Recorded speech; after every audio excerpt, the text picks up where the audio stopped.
Whoa, good morning. What's up? You're awake. I'm awake. Let's get going. All right, today we're working on a project back here.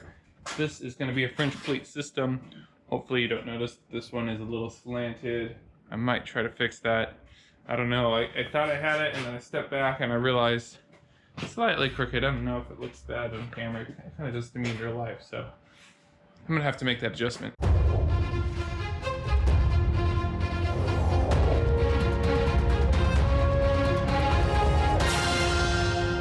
French Cleat system to take all the hand tools. That way we get them out of the monster cart, which is over here. All of these hand tools down here. Stuff that's in this spot that used to fold up because stuff gets a little sloppy. I try to put stuff up here and I got to clean up this junk. I think it's cluttered like this. Probably a spot for these helmets, but yeah, trying to clean it up, trying to get it all on the wall. So first thing, we're going to take down the old tools and the old hooks. And I'm just kind of going through and rehooking these to another kind of smaller shed. This one didn't work as well as I thought. It was kind of an experimental build, but hey, it is what it is. I definitely would not use the screw-in threads for hooks. I'm starting by ripping down some wood here, and you'll see what I do with these hand tools next.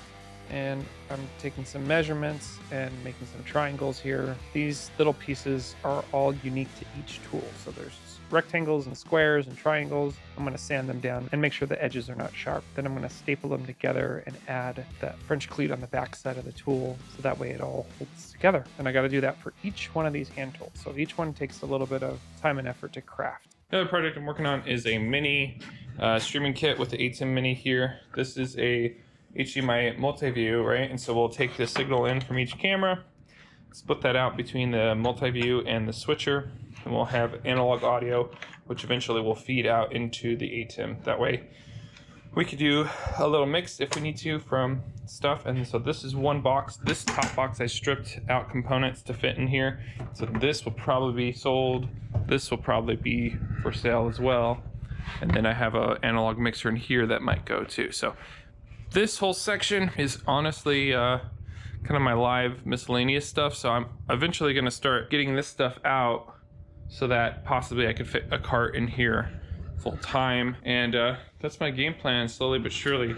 Also, a mistake I made is I ordered this TV with the other TV. So I bought two TVs, one for each of the carts. And I was a little preemptive because essentially we only have one running crew right now. We don't have enough business to do two full carts. But I've decided I'm just going to build out the second TV stand on the second cart, and then we'll have a utility monitor wherever we need. So that won't be today. That's like a 2-day project to build that out and paint it and all that fun stuff. So that will be a future video. So there you have it. Moment of truth. Let's see how it looks, how it goes, how it fits. All right, this is what the wall looks like with those hand tools on it.